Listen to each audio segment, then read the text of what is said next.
Singa adalah pemangsa teratas di padang rumput atau savana dan lebih kerap ditemui di kawasan Afrika. Tidak perlu diragui kepantasan lariannya, ia dapat mengejar mangsanya dalam masa yang singkat dan akhirnya dapat memuaskan rasa laparnya yang meronta-ronta. Haiwan ini tidak cuai dalam memburu asalkan mengejar dan cuba menangkap mangsanya. Jika anda menggunakan kaedah ini, peluang untuk menumbangkan mangsa menjadi lebih kecil. Dalam kehidupan mereka, singa juga belajar cara menangkap mangsa dengan cekap dan berkesan. Intinya jangan buang tenaga. Berikut 5 teknik singa dalam memburu mangsanya. 1. Bersembunyi. Dengan bantuan rumput yang tinggi, singa itu berjaya menyembunyikan dirinya daripada pandangan mangsanya. Sasaran tidak sedar bahawa bahaya semakin menghampiri. Ini satu kelebihan. Singa itu terus memandang sedekat mungkin dengan penyamaran rumput tinggi, kulitnya sebati dengan warna lalang. Sudah tentu mangsa kurang berwaspada. Apabila jarak serangan mencukupi, mereka segera melepaskan tenaga tinggi yang ditukar kepada kelajuan luar biasa untuk melumpuhkan sasaran. Haiwan mangsa terkejut, panik dan mereka tidak bersedia untuk serangan mengejut ini. Singa mudah mendapat makan tengah hari mereka. Teknik mengintainya sangat genius, memandangkan mereka tidak perlu membuang banyak tenaga berbanding mengejar mangsa dari seekor jarak. Cara ini cenderung memenatkan, menguras tenaga dan hasilnya mengecewakan. Mangsa sudah tergesa-gesa mencari jalan untuk melarikan diri. 2. Serangan dalam kumpulan. Kumpulan itu adalah kuasa singa yang tiada tandingan. Mangsa seperti kerbau besar rebah tak berdaya. Kerbau makanan kegemaran haiwan ini. Kalau nak tumbangkan, singa mesti bekerjasama dengan kumpulannya supaya kerbau itu tidak berdaya. Singa sering cedera apabila berhadapan dengan kerbau. Beratnya yang besar adalah satu cabaran yang sukar. Tidak jarang ada singa yang jatuh jika berani bertarung dengan haiwan bertanduk ini.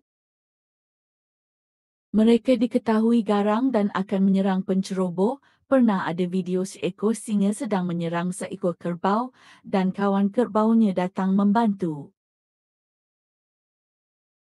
Dengan sedikit gelengan kepalanya, tanduknya berjaya menyasar badan singa dan segera melemparkannya ke udara dan singa itu melantun.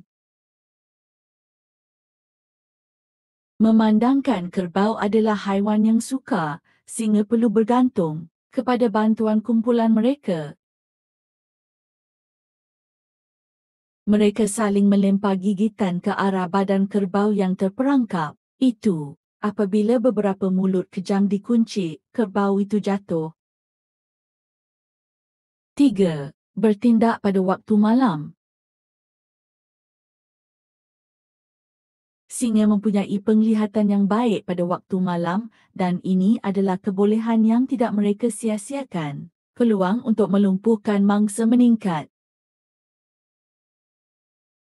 Penglihatan mangsa terhad pada waktu malam, singa sering menyerang hendak pada waktu malam.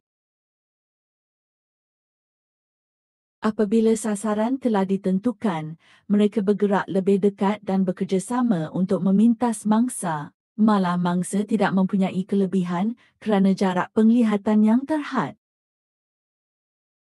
Malangnya, mereka yang akan memangsa mereka sebenarnya mempunyai pandangan yang baik. Menyerang mangsa pada waktu malam adalah lebih menguntungkan dan tidak menghabiskan tenaga kumpulan itu terlalu banyak.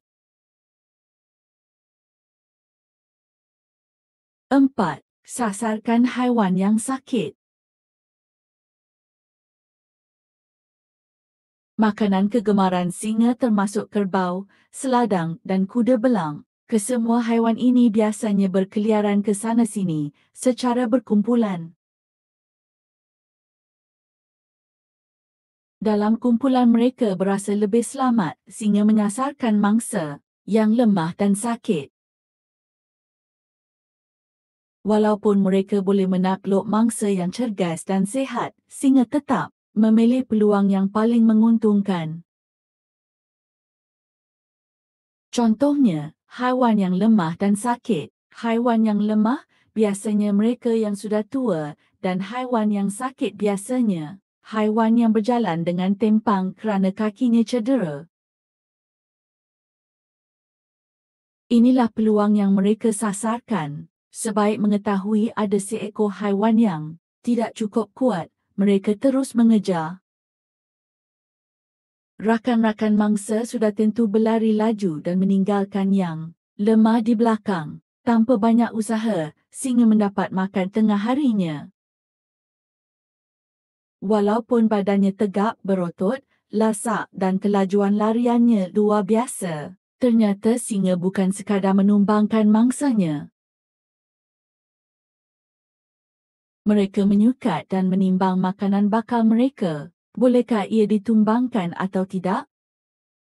Itulah sebabnya mereka menggunakan pelbagai strategi untuk menjadikan makanan lebih mudah dan tidak memenatkan.